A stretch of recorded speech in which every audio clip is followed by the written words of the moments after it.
Depuis l'invasion de l'Ukraine par la Russie le 24 février dernier, les réseaux sociaux sont devenus l'espace dématérialisé de ce qu'on a appelé guerre de l'information, dont la censure, mais aussi la propagande sont les principaux outils. Surnommé TikTok War, le conflit russo-ukrainien est donc emblématique de l'évolution des guerres au XXIe siècle. Les militaires, mais aussi membres du gouvernement ou alors simples citoyens, utilisent massivement les réseaux sociaux pour faire entendre leur voix, mais aussi informer ou même désinformer. Jingle.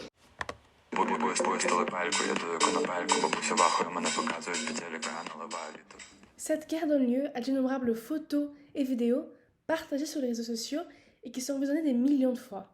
Mais quel est l'impact de cette viralité de la guerre ? Si la fonction première de ces médias est de communiquer, ils servent désormais également à spionner les mouvements de l'ennemi ou à partager des fausses informations. Ce conflit consacre l'ère de la désinformation et de la propagande, notamment portée par les deepfakes. Les deepfakes, ce sont des vidéos truquées qui permettent, grâce à l'intelligence artificielle ou des applications comme par exemple Fake App, de superposer des fichiers audio ou vidéos déjà existants sur d'autres fichiers vidéo. Ces vidéos permettent notamment de changer le visage d'une personne ou de reproduire la voix de quelqu'un pour lui faire dire des choses inventées. Récemment, c'est 2 vidéos publiées sur les réseaux sociaux qui se sont répandues comme une traînée de poudre dans le monde. La première mettait en scène Vladimir Poutine qui annonçait la reddition de la Russie et la fin immédiate du conflit avec l'Ukraine. L'autre était une vidéo du président ukrainien Zelensky s'adressant à ses concitoyens pour leur signifier de se rendre aux soldats russes.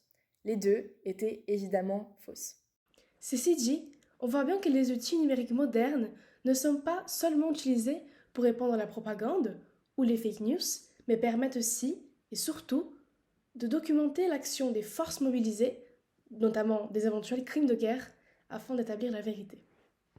Grâce au téléphone portable, désormais, tout citoyen ou citoyenne est en mesure de faire ceci. C'est par exemple le cas de Marie Avdeva, qui a choisi de rester à Kharkiv pour faire son travail, dit-elle, puisqu'il n'y a presque plus de journalistes internationaux ici, puisque c'est trop dangereux. J'essaye de collecter autant d'informations que je peux. Cette crowdsourceuse souligne notamment que l'armée russe cible des civils lors des bombardements. On voit le ton drastique de son témoignage. Nous avons eu des écoles ciblées, des appartements d'habitation ciblés. Tuer des civils qui ne peuvent pas se défendre, ce sont des crimes de guerre. Il n'y a pas d'autre opinion.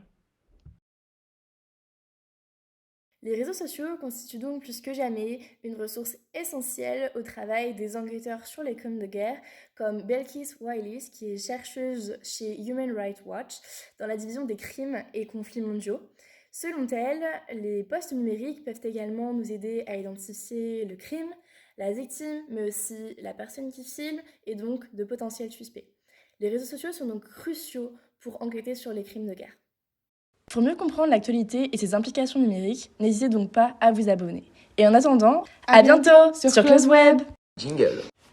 Повісили пельку, я дую конопельку, бабуся вахує, мене показують по телеку, я наливаю літр. Надіваю світер, хочу тебе багато, що не